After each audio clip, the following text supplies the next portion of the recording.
들깨를 이렇게 드시면 당뇨와 혈당이 싹 사라지고 치매도 예방할 수 있어요. 들기름, 들깨하면 무엇이 생각나시나요?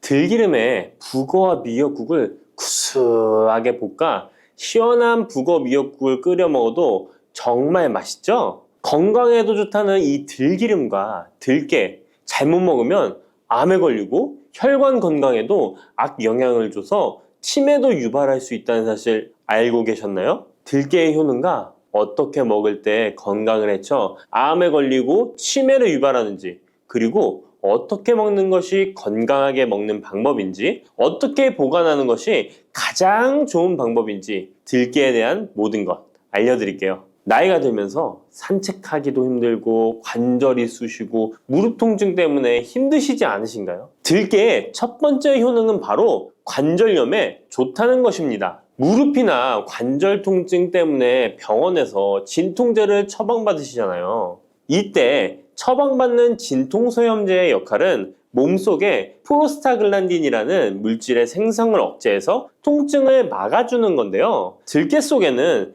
식물성 오메가3 지방산인 알파리놀렌산이 함유되어 있는데, 이는 체내에서 염증을 일으키는 프로스타글란딘의 생성을 억제하는 데 아주 좋은 효능을 발휘합니다. 우리가 오메가3를 먹는 이유 중에 하나도 혈관 건강이나 피를 맑게 해준다 등의 역할도 있지만, 몸속에 미세 염증을 잡아주는 역할도 있어 드시는 분들이 정말 많은데요. 들깨가 바로 이런 염증 유발물질을 억제해줘서 진통 역할을 한다는 것이에요. 그리고 들깨의 두 번째 효능은 바로 뼈 건강에 도움을 준다는 것입니다. 들깨는 관절염과 무릎 통증을 완화시켜주는 성분이 들어있을 뿐만 아니라 바로 뼈 건강에도 도움을 주는 식품인데요. 바로 칼슘 함량이 높기 때문입니다. 들깨의 100g에는 390mg 정도 되는 칼슘이 함유되어 있어 뼈 건강에 아주 도움을 줄 수 있는 좋은 식품이기도 합니다. 그래서 뼈 건강에 아주 도움을 줄 수 있는 좋은 식품이기도 합니다. 그래서 들깨를 꾸준히 섭취하면 골다공증 예방에도 참 좋은데요. 골다공증은 중년 이후 노화가 진행될 때 영양 불균형이 생기면서 많이 발병하게 되는데요. 여성의 경우 폐경 이후에 골밀도가 많이 감소해서 골다공증이 발생하는 경우가 많습니다. 노인의 골반 골절은 65세 이상은 30%가 1년 내에 사망하고 80세 이상은 50%가 2개월 내에 사망을 할 수 있으므로 노인의 뼈에 대한 관리는 매우 중요한데요. 골다공증의 관리는 뼈 건강을 유지하고 골절 위험을 줄이기 위해 중요합니다. 뼈 건강을 위해 들깨 꾸준히 섭취하는 게 좋겠죠? 나이가 들면서 깜빡깜빡하는 일이 잦아지고 기억력이 떨어져 고민되시는 분이 많으시죠? 이제 걱정하지 마세요. 세 번째 들깨 효능은 바로 뇌 건강, 뇌신경을 튼튼하게 해주고 기억력을 높여주며 치매를 예방하는 데 도움을 준다는 것입니다. 이렇게 좋은 효능이 있는 이유는 들깨에 바로 아까 잠깐 말씀드린 오메가3가 풍부하게 함유되어 있기 때문입니다. 오메가3는 등푸른 생선에 많이 함유되어 있다고 알고 계시잖아요. 이것은 동물성 오메가3고요. 식물성 오메가3인 알파리놀렌산이 들깨에 많이 함유되어 있는데요. 들깨에 함유된 지방산 중에서 60%가 바로 알파리놀렌산입니다.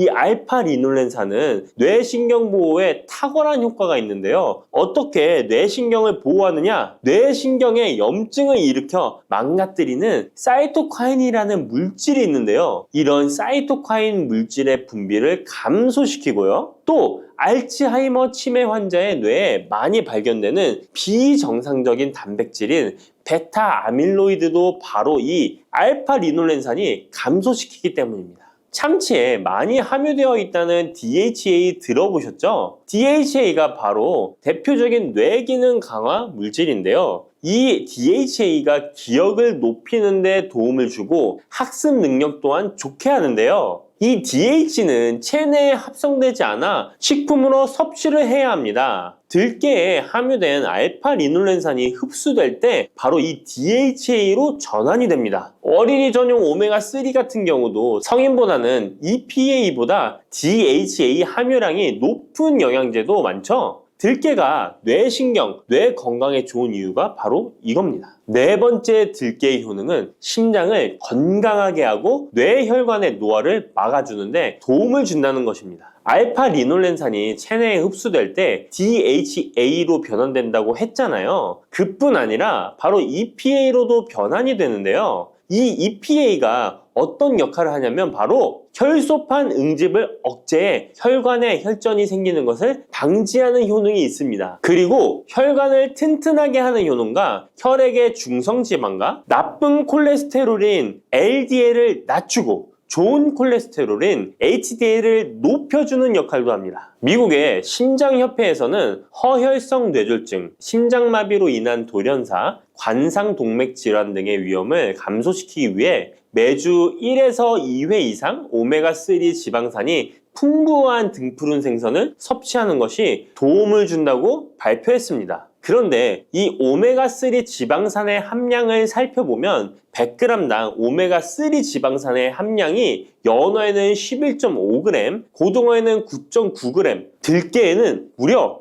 63.1g이나 함유되어 있습니다. 정말 많이 함유되어 있죠? 들깨에는 연어에 비해 5배 이상 들어있다는 것입니다. 들깨를 꾸준히 드셔서 혈관도 건강하게, 심장도 튼튼하게 유지하시기 바랍니다. 5번째 들깨의 효능은 바로 변비에 좋다는 것입니다. 들깨의 껍질에는 식이섬유가 풍부한데요. 들깨 100g에는 18g 정도로 풍부한 식이섬유가 함유되어 있습니다. 이 식이섬유는 장내에서 수분을 흡수하게 되는데요. 수분을 흡수하여 대변을 무르게 하고 장 운동도 촉진하여 변비를 예방하는 데 도움을 주는 것입니다. 또한 불포화 지방산이 풍부한데요. 들깨에 함유된 리놀렌산이 대장의 염증을 억제해주고 변비로 인해 발생할 수 있는 대장질환 또한 예방하는 데 도움을 줄 수 있습니다. 6번째 들깨의 효능은 바로 췌장을 건강하게 하는데 도움을 준다는 것입니다.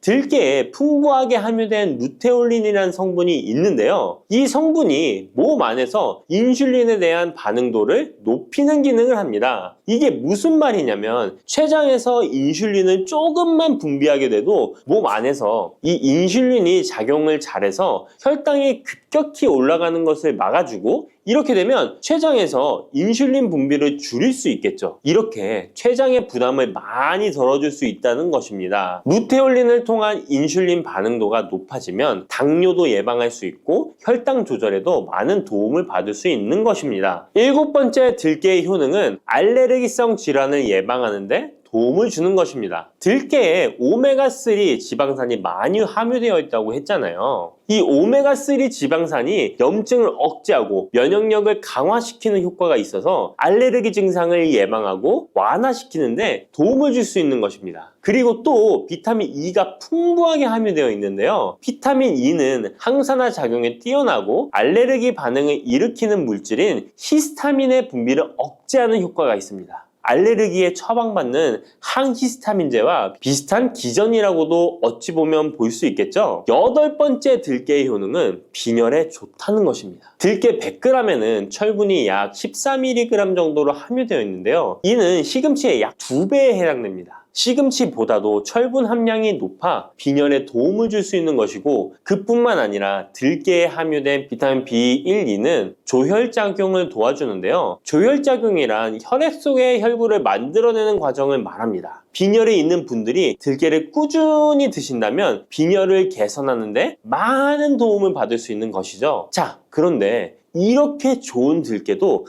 가장 취약한 단점이 있습니다. 그것은 바로 열에 약하고 쉽게 산패된다는 것입니다. 일반적으로 통들깨보다는 들기름으로 많이들 섭취하게 되시는데요. 이 들기름을 짤 때의 방법이 중요합니다. 보통은 200도 이상으로 들깨를 달달 볶아서 기름을 짜게 되는데요. 이때 몸에 좋은 오메가3 지방산이 대부분 파괴가 납니다. 그래서 들기름을 드실 때는 저온에서 압착한 기름을 사용하시는 것이 좋습니다. 저온에서 압착한 기름은 제가 하단 링크에 있으니까 잘 구경해 보세요. 저온 압착유 또는 생들기름이라고도 하는데요. 이 기름을 요리에 사용할 때에도 열에 오랫동안 가열하지 마시고 요리가 끝나갈 무렵에 들기름을 넣어주시거나 먹기 직전에 드레싱을 하여 드시는 것이 좋습니다. 들기름은 또한 산패가 쉽게 되는데요. 들기름이 산패되면 벤조피렌이 생성되게 되는데 이게 1급 발암물질입니다. 산패된 들기름을 지속적으로 드시게 되면 발암물질을 계속 먹게 되는 것이죠. 그래서 들기름의 사용기한을 지켜주시는 것이 좋은데요. 보통은 2달 이내로 드시는 것이 좋고 개봉을 하셨다면 1달 이내에 소비하시는 것을 권장드립니다. 보관 방법도 정말 중요한데요. 신문지나 검은 비닐 등으로 감싸서 빛을 차단하고 밀봉한 상태에서 반드시 냉장 보관하시기 바랍니다. 만약 실온에 두신다면 들기름의 산패는 급속히 진행되기 때문입니다. 그런데 이 들기름을 오래 보관할 수 있는 방법도 있는데요. 그것은 참기름과 섞어서 보관하시는 것입니다. 참기름에는 비타민 E와 세사몰이라는 성분이 있는데요. 이 성분이 산패를 막아주는 데 도움을 줍니다. 이 세사몰이라는 성분은 참기름을 고온에 볶거나 기름을 짜는 과정에서 생성되는 물질인데요. 이 때문에 다른 기름에 비해 참기름이 산패가 느리고 지속성이 좋은 것이죠. 그래서 들기름과 참기름을 7:3 또는 8:2 정도로 섞어서 보관하시면 조금 더 오래 보관하실 수 있습니다. 그런데 들깨를 기름으로 드시게 되면 들깨 껍질을 섭취할 수 없는데요. 들깨 껍질에 몸에 좋은 식이섬유와 대표적인 항산화 물질인 폴리페놀 성분들을 다 버리게 되는 것입니다. 그래서 들깨를 제대로 드시려면 들기름보다도 통들깨 자체로 드시는 것이 좋습니다. 마트에 가면 통들깨보다도 들깨 가루를 많이 판매하시는데요. 들깨 가루는 산패가 빨리 되기 때문에 통들깨를 구매해 드시길 바랍니다. 통들깨를 구매하시면 그 안에 작은 돌이라든지 이물질이 들어있어 세척을 잘 해주셔야 되는데요. 세척하는 방법 알려드릴게요. 먼저 들깨를 물에 담가 씻어줍니다. 그리고 물 위에 뜨는 것만 채로 걷어 옮겨주시기 바랍니다. 그렇게 하면 바닥에 이물질만 남는데요. 이것을 버리고 또 물에 담가 씻어주고 물 위에 뜨는 것만 채로 걷어 옮겨주시면 됩니다. 이 같은 작업을 3번, 4번 반복해주면 되는데요. 이렇게 하면 통들깨를 깨끗하게 세척할 수 있습니다. 깨끗하게 세척한 통들깨는 자연 건조해 주셔도 되긴 하지만 시간이 오래 걸리니 팬에 담아 약한 불로 건조시켜 주시거나 쉬운 방법은 전자레인지를 이용하시면 됩니다. 전자레인지를 이용한 건조 방법 알려드릴게요. 세척한 통들깨를 접시에 담아 주시고요. 이렇게 해서 5분 정도 돌려주시고요. 상태를 확인해 줍니다. 아직 덜 건조되었을 거예요. 한 번에 오랜 시간 전자레인지에 돌리면 들깨가 탈 수 있으니까 이렇게 5분 정도씩 돌려가며 상태를 확인해 주면서 완전히 건조될 때까지 이 작업을 해주시면 됩니다. 완전히 건조된 통들깨는 그냥 스푼으로 떠서 드셔도 되고요. 먹을 만큼씩 믹서기에 갈아서 음식에 넣어 드셔도 되고 통들깨 자체로 음식에 넣어 드셔도 됩니다. 이렇게 하시면 들깨를 산패되지 않은 상태로 신선하고 건강하게 버리는 것 없이 드실 수 있습니다. 따뜻한 생강차 한 모금이 생각이 많이 나는데요. 저는 꼭 생강을 사다가 꿀을 넣은 생강청을 해놔서 자주 마시곤 합니다. 알싸한 생강차를 마시면 몸이 따뜻해지는 게 느껴지더라고요. 몸이 차신 분들은 생강이 몸을 데우는데 효과가 있다고 많이 들어보셨을 거예요. 과연 진짜 이 생강은 우리의 몸을 따뜻하게 해주는 효과가 있을까요?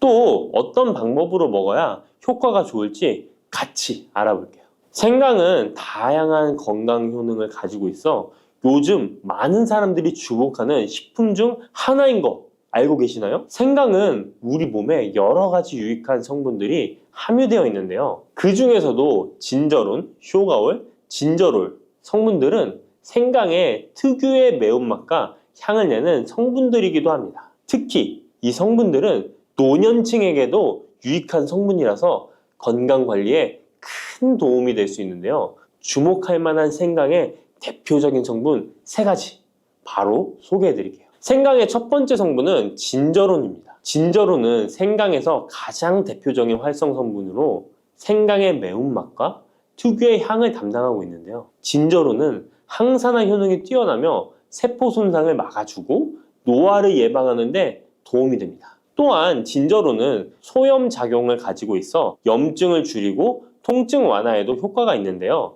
류머티즘 관절염, 근육통, 기타 염증성 질환에 이 성분이 도움을 줄 수 있고 면역력을 증강시키는데 중요한 역할을 해서 특히 면역력이 약해질 수 있는 노년분들에게 매우 유익한 성분입니다. 생강의 두 번째 대표 성분은 쇼가올입니다. 쇼가올은 생강을 건조하거나 가열했을 때 생기는 물질인데요. 이 성분은 항암 효과가 있다고 알려져 있어 암 예방에 효과가 있습니다. 쇼가올은 진저론보다 강력한 항염증 작용을 하는데요. 이 성분은 염증을 유발하는 물질인 프로스타글란딘의 생성을 억제하는데 매우 효과적인 것으로 밝혀졌습니다. 쇼가올은 소화기 계통에 유익한 성분으로 유명한데요. 위의 점막을 보호하고 위염을 예방하며 소화불량을 개선하는 데 유용하며 위장을 자극하여 소화를 돕고 변비를 완화하는 데 중요한 역할을 합니다. 소화 기능이 떨어지기 쉬운 노년층에게 특히 유용한 성분입니다. 생강의 세 번째 대표 성분은 진저롤입니다. 진저롤은 생강을 신선한 상태에서 섭취할 때 함유되어 있는 성분인데요. 이 진저롤은 진통 효과가 뛰어나고 항염증 작용을 통해 몸의 염증을 줄이는 데 도움을 줍니다. 이 성분은 혈액순환을 촉진하고 체온을 올려주는 효과가 있어 특히 수족냉증에 효과적입니다. 어르신분들 중 혹시 겨울만 되면 손과 발이 차신 분들이 있으신가요? 생강의 이 성분은 노년층에게 자주 겪는 손발 차가운 문제를 해결하는 데 큰 도움이 될 수 있습니다.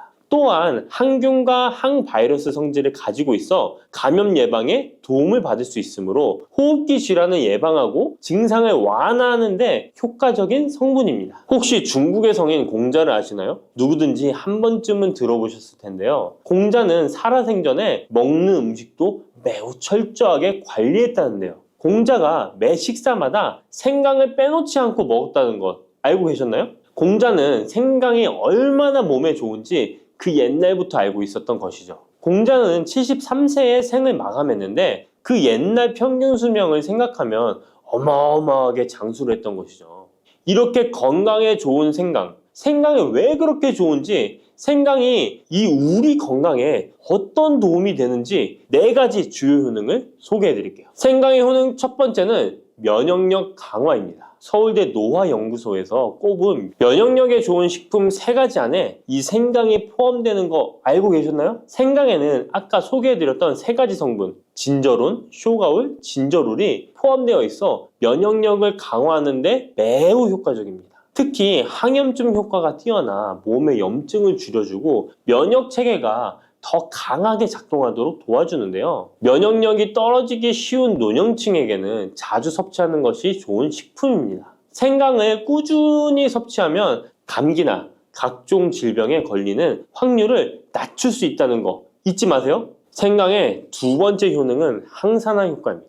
미국 국립암연구소가 꼽은 항산화 식품 1등급인 생강은 진저론과 쇼가올 같은 성분이 포함되어 있는데요. 이 성분들은 강력한 항산화 효과를 가지고 있으며 이 항산화 물질은 우리 몸에서 자유 라디칼이라는 유해 물질을 제거해 주어 노화, 염증, 심혈관 질환과 각종 질병을 예방하는 데 중요한 역할을 합니다. 특히 생강은 세포의 산화 스트레스를 줄이고 피로 회복과 노화 방지에 효과적이어서 건강한 노년을 위해 꼭 필요한 식품이라고 할 수 있죠. 생강의 세 번째 효능은 바로 수족냉증 완화입니다. 수족냉증은 특히 노년층에게 흔하게 나타나는 증상 중 하나인데요. 손발이 차가워지고 특히 겨울철에 더 불편함을 겪는 분들이 많으시죠. 생강은 혈액순환을 촉진시켜주는 효과가 있어 수족냉증을 완화하는 데 탁월합니다. 생강의 진저롤 성분이 체온을 높여주고 혈관을 확장시켜서 손발이 따뜻해지는 데 도움을 줍니다. 또한 한의학에서는 생강이 몸의 찬 기운을 밖으로 내보내주고 또 몸 안에 열을 발산해주는 효능이 있다고 유명한데요. 우리 옛 조상부터 이 생강이 몸을 따뜻하게 해주는 효과가 있다는 것을 알고 있었던 것이죠. 생강의 4번째 효능은 소화불량 개선입니다.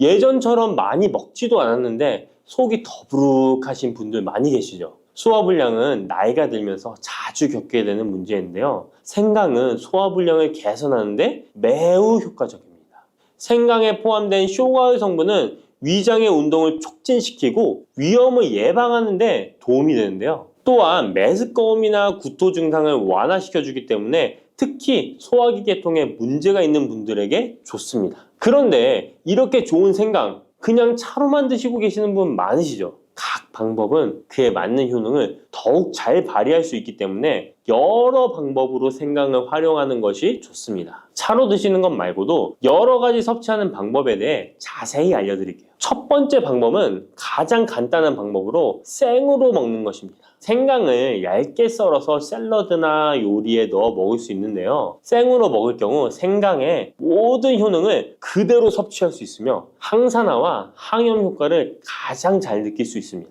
물론 그 특유의 매운맛이 강하기 때문에 매운맛을 좋아하지 않는 분들은 식초에 절여주시거나 물에 조금 담가 매운기를 확 빼고 드시거나 생으로 조금 먹는 것이 좋습니다. 두 번째 방법은 생강을 말려서 먹는 방법입니다. 생강을 건조해서 차나 국물에 넣어 먹을 수 있는데요. 볕이 잘 들고 통풍이 잘 되는 곳에 말리셔도 되고 아니면 음식 건조기에 넣고 말리셔도 됩니다. 말린 생강은 소화 기능을 더욱 돋고 소염작용을 강화하는 데 효과적입니다. 또한 말린 생강은 장시간 보관이 가능하고 생강의 매운맛이 부드럽게 중화되어 편하게 섭취 가능한데요. 체온을 높여주는 효과가 있어 겨울철에 특히 유용합니다. 차로 끓여 마시면 몸을 따뜻하게 해주고 피로 회복에도 도움이 됩니다. 세 번째 방법은 생강을 가루로 내서 먹는 방법입니다. 생강가루는 다양한 요리에 활용할 수 있고 특히 음료나 디저트에 넣어 먹기에 좋은데요. 혹시 진저맨 쿠키라고 들어보셨나요? 크리스마스에 자주 보이는 쿠키인데요. 외국에서는 진저맨 쿠키라고 쿠키 반죽에 생강가루를 넣어 겨울철 생강을 먹기 싫어하는 아이들에게 주는데요. 이렇게 가루 형태로 만들게 되면 생강의 매운맛을 부드럽게 즐길 수 있고 물에 타서 마시거나 다양한 요리에도 넣어 드실 수 있고 또한 소화 기능을 돕고 약간의 진통 효과까지 누릴 수 있습니다. 그냥 생강만 드시게 되면 너무 맵다고 하시는 분들 있으신가요? 혹시 생강의 향이 너무 강해서 조금 옅게 드시고 싶은 분도 있으실 텐데요. 그런 분들은 주목해 주세요. 생강과 잘 어울리는 식품 몇 가지 소개해 드릴게요. 생강과 잘 어울리는 식품 첫 번째는 레몬입니다. 레몬과 생강은 궁합이 아주 좋은데요. 레몬은 비타민C가 풍부해서 면역력 강화에 도움을 주고 생강은 항산화 작용을 하는데요.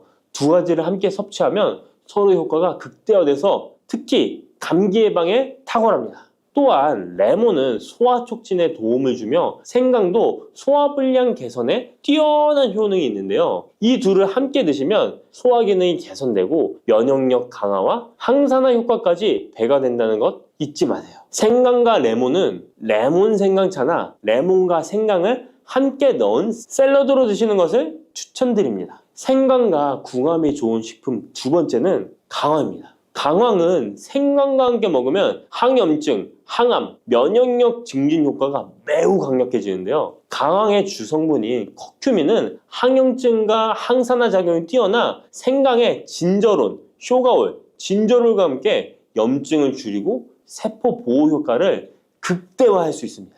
또한 강황은 면역력을 강화하는 데도 중요한 역할을 하는데요. 생강과 강황은 두 가지 모두 소염작용이 뛰어나기 때문에 관절염이나 염증성 질환을 앓고 있는 사람들에게 매우 뛰어난 작용을 합니다. 강황 생강차는 특히 겨울철에 체온을 올려주는 효과가 있어 겨울철 몸이 차신 분들, 수족냉증이 있으신 분들에게 추천드립니다. 생강과 같이 먹으면 좋은 식품 세 번째는 꿀입니다. 겨울철 꿀에 생강을 담가 차로 드시는 분들 많으시죠? 꿀은 생강과 함께 섭취하면 그 효능이 배가 되는데요. 꿀은 항균과 진정 효과가 있어 생강의 자극적인 맛을 부드럽게 해줄 뿐만 아니라 또한 꿀은 피로 회복해주고 생강과 함께 먹으면 소화불량 개선에도 도움이 됩니다. 꿀 생강차는 속을 따뜻하게 해주고 위와 목을 따뜻하게 해주어 감기 증상이나 기침 완화에도 좋은 음료입니다. 이렇게 건강에 좋은 생강, 몸에 좋다고 많이 드셔도 될까요? 모든 식품은 과, 유, 불, 급, 부분인데요. 생강도 마찬가지로 적절히 섭취해야 효과가 있습니다. 또한 잘못 먹으면 몸에 해가 되는 부작용이 있을 수 있기 때문에 몇 가지 유의사항을 알아두는 것이 중요한데요. 바로 알려드릴게요. 생강을 저장할 때 대충 비닐에 보관하셨다가 곰팡이 피신 분들 있으시죠? 생강은 곰팡이가 생기지 않도록 주의해야 하는데요. 생강은 수분 함량이 많아 습기에 민감하고 곰팡이가 쉽게 생길 수 있습니다. 이때 곰팡이가 생긴 생강은 섭취하지 않도록 하세요. 생강에 핀 곰팡이는 미코톡신이라는 독소를 생성하는데요. 일부 미코톡신은 인체에 매우 유독해 간과 신장, 면역체계에 심각한 손상을 줄 수 있습니다. 생강의 일부분만 곰팡이가 생겨도 이 독이 생강 전체에 퍼질 수 있어 곰팡이 핀 생강은 아깝더라도 전체 다 버리셔야 한다는 거 잊지 마세요.